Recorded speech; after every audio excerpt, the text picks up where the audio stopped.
Kadalasan, kapag iniisip ng mga tao ang pinagmulan ng kaisipang pang-ekonomiya, naisip nila sina Adam Smith, Karl Marx o marahil si Aristotle kung sila ay nakikinig sa paaralan.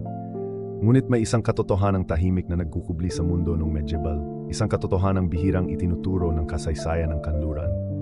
Halos 1,000 taon na ang nakalilipas, bago pa man umiral ang kapitalismo o mga sentral na bangko, isang iskolar na Muslim ang naglabas ng babala na tumatatak sa bawat krisis sa pananalapi hanggang sa kasalukuyan. Sinabi niya na kapag nawala ang moral na kompas ng pera, mabubulok ang lipunan mula sa loob. At kung titingnan natin ang mundong ating ginagalawan, marahil ay mas naunawaan niya ang mga modernong tao kaysa sa iniisip natin.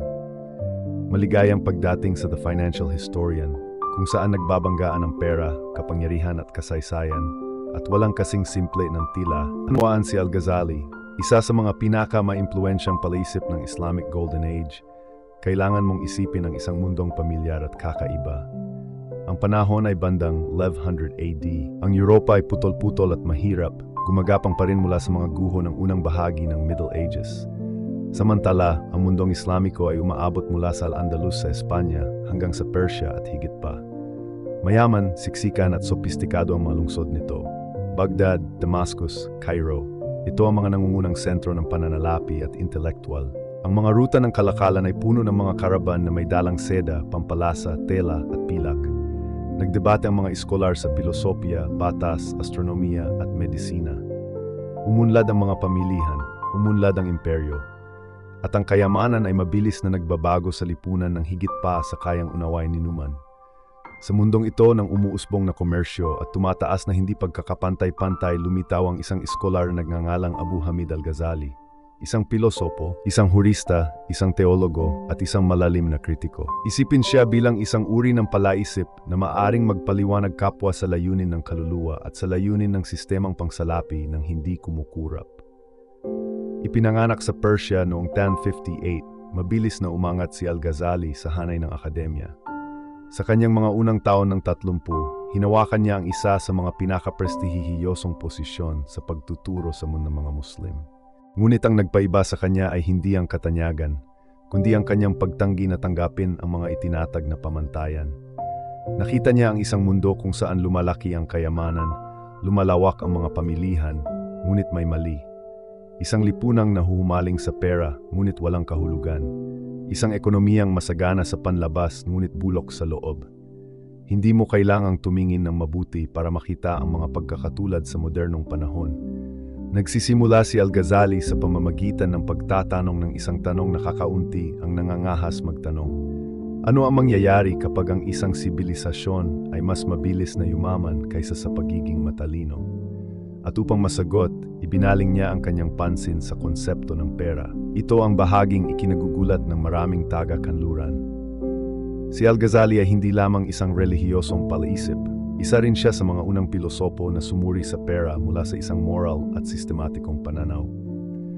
Kung saan nakita ni Aristotle ang pera bilang isang utilitarian na imbensyon at kalaunan ay sinuri ito ng mga ekonomista sa matematika, pinag-aralan ni Al-Ghazali ang psychological at spiritual na epekto ng pera sa lipunan. Sinuri niya kung paano hinuhubog ng pera ang pag-uugali, mga motibasyon, mga paniniwala, at sa huli ay ang kapalaran ng mga bansa.